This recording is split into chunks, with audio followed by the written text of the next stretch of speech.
Muy buenos días, familia. Aquí seguimos un día más, una mañana más de miércoles para seguir compartiendo y estudiando la bendita y poderosa palabra de nuestro buen Dios, que hoy nos vamos a centrar en el versículo 7 del capítulo 19 del Evangelio de Mateo, que así nos dice la palabra de Dios. Le dijeron: ¿por qué, pues, mandó Moisés dar carta de divorcio y repudiarla? Estamos en medio de una de las conversaciones más importantes, más interesantes, creo yo, de toda la Biblia referente al tema matrimonial. Una conversación que surge con la pregunta que le hicieron unos fariseos al Señor con la intención de tentarle. Pero qué bueno saber que el Señor todo lo torna para bien. Aunque esta pregunta tenía unos inicios malos, tenía un comienzo negativo, aún así nuestro Señor le dio la vuelta a esta situación y convirtió aquello que estaba mal en una oportunidad para el bien. Qué bonito, ¿verdad? Los fariseos le preguntaron que cuál era su opinión acerca del divorcio. Y la respuesta de Jesús fue clara. Su respuesta fue tajante. Jesús dijo que no importa lo que diga el hombre, sino que siempre tenemos que hacerle caso a lo que diga y enseñe la palabra del Señor. Y después de decirle esto, les dijo algo, oye, que yo considero como el gran principio para todo matrimonio, que es entender que lo que Dios juntó, que no lo separe el hombre. O como dice también otra versión, que nadie separe lo que Dios ha unido. Y cuando los fariseos escucharon esto, bueno, pues ellos también querían aludir a la palabra de Dios, concretamente a Moisés, fíjate tú, porque recordemos que para los judíos Moisés es la máxima autoridad en cuanto a la ley. Bueno, y en cierta parte es así, porque al final fue Dios mismo quien escogió a Moisés para entregarle la Torá, para entregarle la palabra, los mandamientos. Pero a mí me resulta muy curioso el hecho de que los fariseos no hiciesen mención de Dios, sino de Moisés. Date cuenta, ellos no dijeron, Dios dice en su palabra, no, ellos dijeron, Moisés mandó. Porque al final el ser humano siempre tiende a poner sus ojos en el hombre y no en Dios. Pero también recordemos cuál era la intención de estos fariseos. Ellos no querían tener ninguna conversación productiva, por así decirlo. Los fariseos no querían aprender absolutamente nada referente al divorcio, nada que se le parezca. Ellos simplemente querían tentar a Jesús. Y ahora lo que pretendían era hacer creer a la gente que Jesús está contradiciendo lo que Moisés dice. Ellos querían hacer ver que Jesús dice lo contrario de lo que Moisés dijo. Pero qué triste es ver la falta de sabiduría de los fariseos. Porque ellos, mira, de lo que presumían precisamente es de conocimiento, de ser conocedores en cuanto a la palabra de Dios. Sin embargo, ellos no supieron discernir que a quien tenían delante no era un hombre cualquiera, sino que era el mismo Dios. Ese hombre al que estaban intentando tentar era la misma palabra de Dios encarnada. Era como dijo Juan en su capítulo 1 en el Evangelio, en el capítulo 1 y versículo 14, y aquel verbo fue hecho carne y habitó entre nosotros. Jesús mismo también enseñó allí en el Evangelio de Juan, en el capítulo 5 y en el versículo 48, porque si creyeseis en Moisés, en mí también creeríais, porque de mí escribió Moisés. Pero bueno, vamos al tema principal. Los fariseos estaban diciendo que Moisés mandó a dar carta de divorcio y a repudiar a su mujer. Pero bueno, cuando nosotros, por ejemplo, nos vamos a la Biblia, al Antiguo Testamento, no encontramos eso. En ningún caso vamos a encontrar a Moisés mandando a divorciarse. Lo que sí podemos encontrar, lo más parecido, es a Moisés regulando el asunto del divorcio, poniendo orden en cuanto al divorcio.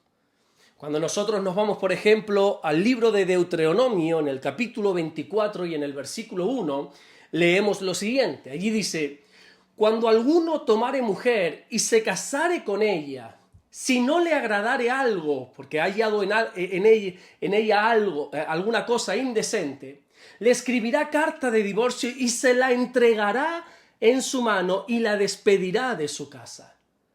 En un momento dado, Dios a través de Moisés tuvo que establecer una norma con el fin, sobre todo, de proteger a la mujer. Recordemos que si en los tiempos de Jesús había mucho machismo, imagínate tú ya unos cuantos miles de años atrás, que fue cuando vivió Moisés, mucho más. Te voy a explicar más o menos lo que sucedía para aquel tiempo, el de Moisés. Los hombres, cuando veían alguna cosa indecente en su esposa, alguna cosa indecente en la mujer, decidían dejarla, la echaban de la casa, la echaban a la calle como si se tratase de un objeto. Y entonces el hombre empezaba a vivir su vida como si fuera soltero. Claro, cuando se cansaba de vivir como soltero, pretendía volver con su mujer y entonces le obligaba a estar con él. Por eso Moisés tuvo que decir que no, eso no es correcto.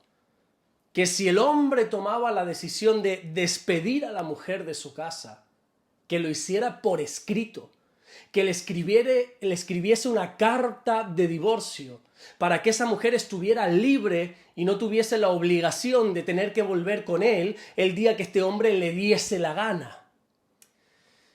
Lo que podemos aprender nosotros de este versículo es que el divorcio no es un juego. Hoy en día se trata el divorcio de una manera totalmente sin importancia. Como si aquí no pasara nada, ¿verdad? Nos encontramos a parejas que se casan hoy y que mañana se separan. Y que pasado vuelven a casarse y que luego se vuelven a separar. Ahora el hombre está con una mujer, luego está con otra, luego está con otro y vuelve con la suya. Mira, y esto ya se ha convertido en un absoluto desorden, ¿verdad? Y Dios no quiere esto. Dios quiere orden en todos los aspectos de nuestra vida. Vuelvo y repito, digo lo mismo que dije en el devocional de ayer martes. El matrimonio no es un juego. El matrimonio es algo creado por Dios y por lo tanto lo tenemos que tomar con la seriedad que se merece. El escritor a los Hebreos, allí en el capítulo 13 y en el versículo 4, dijo: honroso sea a todos el matrimonio. El matrimonio no es un lugar donde ante el primer enfado, conflicto, me voy de la casa. Vivo unos cuantos días como soltero y luego regreso. El matrimonio no es para estar amenazando ni al hombre ni a la mujer, que como sigas así te echo de casa. Mira, el matrimonio no es un juego. El matrimonio es algo serio. Y si alguien no está dispuesto a sacrificarse por otra persona, entonces déjame decirte que no está preparado para casarse. Cuando Pablo enseña sobre el amor en 1 Corintios capítulo 13, podríamos resumir este capítulo en el versículo 7, cuando dice que el amor todo lo sufre, todo lo cree, todo lo espera y todo lo soporta. Así que por favor dejemos de vivir dentro de los matrimonios en desorden. Dejemos de jugar a hacer matrimonios y seamos maduros de una vez por todas para tener el valor, para tener el coraje de llevar a cabo el matrimonio como Dios establece. Tenemos que honrar el matrimonio, como dice la carta a los Hebreos. Hemos de respetar el matrimonio. Hemos de dignificar el matrimonio. Hemos de darle el valor que se merece a nuestro matrimonio. Porque una vez más, te digo que el matrimonio es una creación de Dios. No es un invento del hombre, es una creación de Dios y hemos de vivirlo como Dios nos dice en su bendita palabra. Amén. Vamos a orar en esta mañana y vamos a darle gracias a nuestro buen Dios. Señor, te damos las gracias porque tú eres bueno.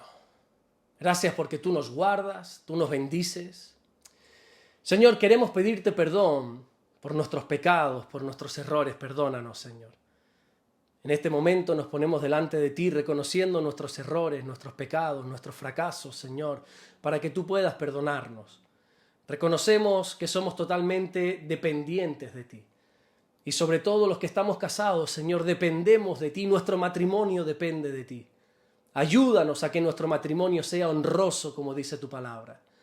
Gracias, mi Dios, te damos porque tú eres bueno de verdad y para siempre es tu misericordia. Guárdanos en este día, que tu bendición nos alcance en el día de hoy, Señor. Y te amamos y te bendecimos en el nombre bendito de Jesús. Amén y amén. Que Dios te bendiga. Nos vemos mañana jueves, Dios mediante, para seguir compartiendo la bendita y la poderosa palabra del Señor. Dios te bendiga.